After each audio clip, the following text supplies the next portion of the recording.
So I have a much longer rant to get into, but this is just one of the many signs that I know my mother is a narcissist. So, I'm on welfare. I have no shame in it. I need it. I need help. We all need help in this current economy. There is no fucking shame in needing help. I was getting less than $75 in stamps, no cash of course, but less than $75 in stamps, and that was barely enough to get full meals for a week. If I did the shopping, I could get it for maybe 2 weeks if I did the shopping, but with my current pregnancy state, I have had no energy to do any of the shopping. So my mother would end up putting out $300-400 of her check every 2 weeks because she does not know how to smart shop. She doesn't look for coupons, discounts, deals, stuff like that. She'll just grab a pack of meat and throw it in the cart and not add anything up as it goes. And she'd end up coming home with like 4 bags of like $400, and that's insane.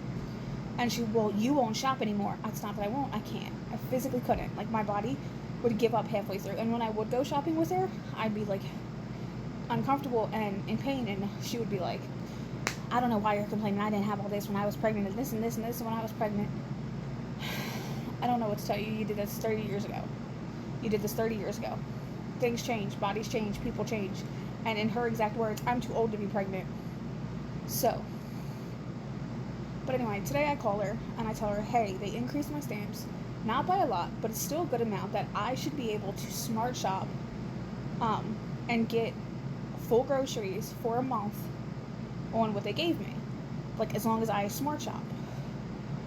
And she goes, like, she doesn't say much of anything, and I'm like, so I'm going to do it tomorrow after my doctor's appointment. I'm going to muster up the courage because I only have 4 days left until this pregnancy is over, and I want to do this now. I have energy. I want to do this now. And she's like, she starts crying, and I can hear her crying. She's like, okay. Do you want to know why she was crying? Because my exact words were, I'm going to go smart shopping and do the grocery shopping tomorrow, so nobody has to put out $300-400 every 2 weeks. That's why she was crying, because I said, in her brain, I said, you're not smart. When every time it comes to going to the grocery store, she says the words, well, you know how to smart shop, because she doesn't want to do it. Not because she doesn't look, she just doesn't want to do it. And it's insane. And before you say that's not signs of narcissism, it is. It is, because she's crying and making herself the victim when it wasn't about her. Nothing was about her. And this is just one of the many things. She made this entire pregnancy about like 4 or 5 weeks ago when I had 6 weeks ago when I had an ultrasound. They said we already knew he was growth restricted, the baby, but they said he was 5.4 pounds or 5.6 pounds, and they said he's growth restricted, which we already knew, but they listed off all the possible issues, and they were like, there is a chance of stillbirth, but it's very low. It was like less than 2%, so it wasn't a high likely, but I still did inform my mom because it's just a force of habit.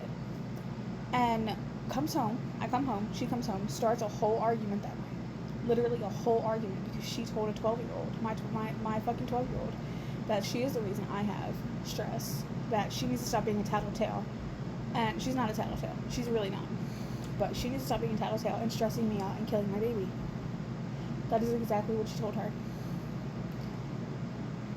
I was so fucking disgusted. I started a whole ass argument and rant, like yelling, screaming at her, my mother.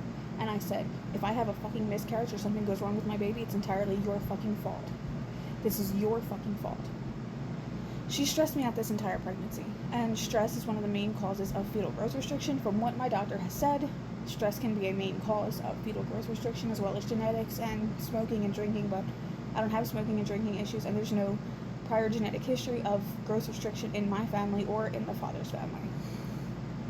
And my mother starts crying and saying, this won't be the first miscarriage that I've been blamed for. I haven't even had a miscarriage yet. And you're putting all this negative energy on my son. You're putting all this negative energy. So I was like, who the fuck blames you for having a miscarriage? Her sister did when she was a kid, like a teenager, or not a teenager, but a young adult, because She started an argument with her mother, my grandmother, and then somehow it got back to the sister, and that's what caused the miscarriage. That's not what caused the miscarriage. It was genetics. They looked it up. They found out it was genetics. Like, and I'm just like, this is so fucking disgusting. You made it all, and she keeps bringing it up. She kept bringing it up after that. I won't be the cause for another miscarriage. I won't be the cause for another miscarriage. And then she started an argument the next day, and I said, if something is wrong with my son, because you keep stressing me the fuck out, I will blame you. Like, I'm standing up for myself, and I'm standing up for my son, and she literally keeps saying, my baby, that's my baby, that's my baby, because she wants a boy. She's never had a boy, so she wants a boy. Even out of the kids, she adopts. She adopts. Like, one of my cousins and her kids, and they're her grandkids and stuff, none of them were boys. She wants a boy, so this is her baby. This is not your fucking baby, you psycho. And every time she says it, no, this is my baby. This is my baby. We were in the furniture store, and she tells the lady that, she goes, we're having a boy. I said, no, I'm having a boy. She starts crying. You can never let me have anything. It's not your baby. I want to be called mama. You're not the fucking mother. You're not the fucking mother. You are not the mother. I don't believe in that mama bullshit. You are grandmother. You can be Mima. You could be grandma, a mom. You can be fucking skippity doo-dah. But you are not being mama. That is two moms. You are not the second mother. So sorry, not my problem. And I've never felt this courage to stand up for anything in my life except for that 12-year-old, and now my son. I normally don't, like, I'll fight back, but I normally just don't care. I'll give up. I'm not giving up when it comes to this stuff. It's pissing me off. She's shown her true narcissism this entire pregnancy, and it's fucking disgusting. It's so fucking disgusting. I need, as soon as my son is born, I'm trying so hard to find a stay-at-home job, which I don't think is going to work out, but I need to find another job with better pay and to get the fuck out. Like, it's insane. I had a good job and I had a way to get out, but too many ER visits.